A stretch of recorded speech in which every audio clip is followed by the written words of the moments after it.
আপনি কি জানেন যে বাংলাদেশের সবথেকে বড় ফুলের বাজার কোথায় লাগে?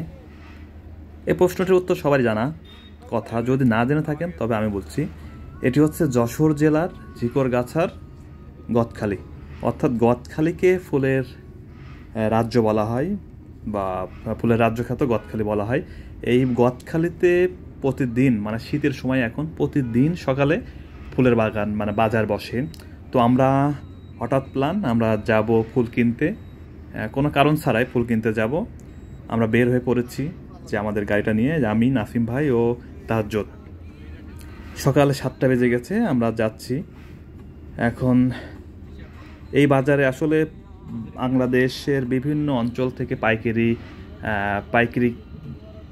ব্যবসায়ী বা পাইকারি যারা পাইকাররা এসে এখান থেকে ফুল কিনে নিয়ে যাবে, কিনে নিয়ে তারা বাংলাদেশের বিভিন্ন স্থানে যাবে। এবং কথিত আছে যে এখান থেকে বাংলাদেশ সহ বাংলাদেশের বাইরেও অনেক ফুল যেয়ে থাকে।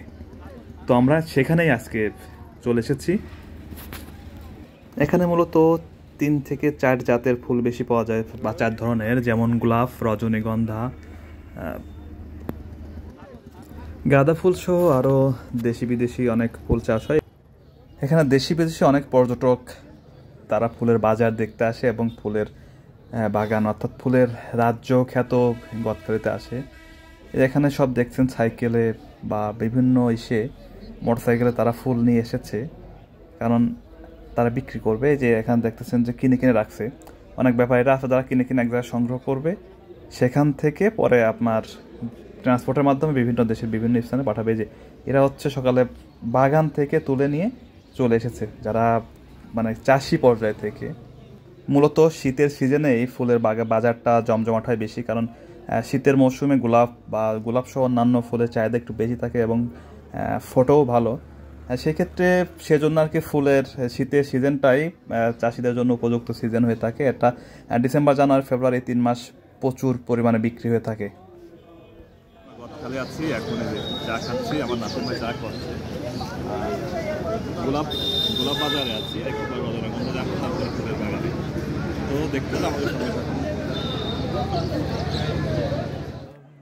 এবং আমরা বাজারের বিভিন্ন স্থান বা বিভিন্ন ফুলের গ্রাহকের সাথে কথা বলি, অর্থাৎ ফুল চাষির সঙ্গে কথা বলি এবং ঘুরে ঘুরে দেখি।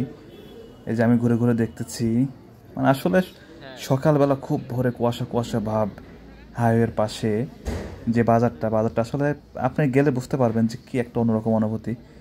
এই দেখছেন এখানে ভ্যানে করে তারা ফুল নিয়ে এসেছে, কেউ মোটর সাইকেলে করে ফুল নিয়ে এসেছে, কেউ আবার বাইসাইকেলে করে ফুল এনেছে, আবার কেউ হাতে করে নিয়ে আসছে। আবার বিভিন্ন যারা পর্যটক আছে বা ঘুরতে আসছে, তারা বিভিন্ন ক্রেতার বা ফুল চাষির কাছ থেকে তারা ফুল কিনতেছে, কিনে নিয়ে তারা চলে যাচ্ছে। আমরা এখন কই যাব? ফুলের বাগানে যাব। বাগানে দেখি করেন, ফুল বাগান এখানে দেখে ফেললেন না? তা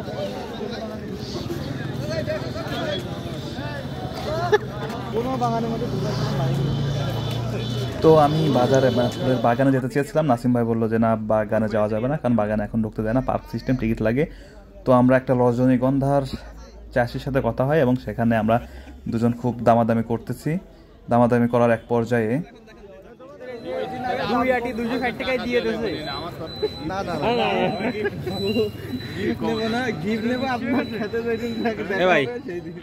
অনেক দামাদামি করার পরে নিলাম ফুল। আমরা এখন বাসা পর্যন্ত যাবে কিনা জানি না, কার দিয়ে যাব। তো আমরা দুই ভাই এই যে 2-1টি ফুল কিনেছি, ফুল কিনে নিয়ে আমার গাড়ির দিকে যাচ্ছি। গাইস, গার্লফ্রেন্ডের সাথে দেখা করতে যাব, ফুল কিনেছি, খুব কষ্ট। এই যে আমাদের পঙ্কিরাজ।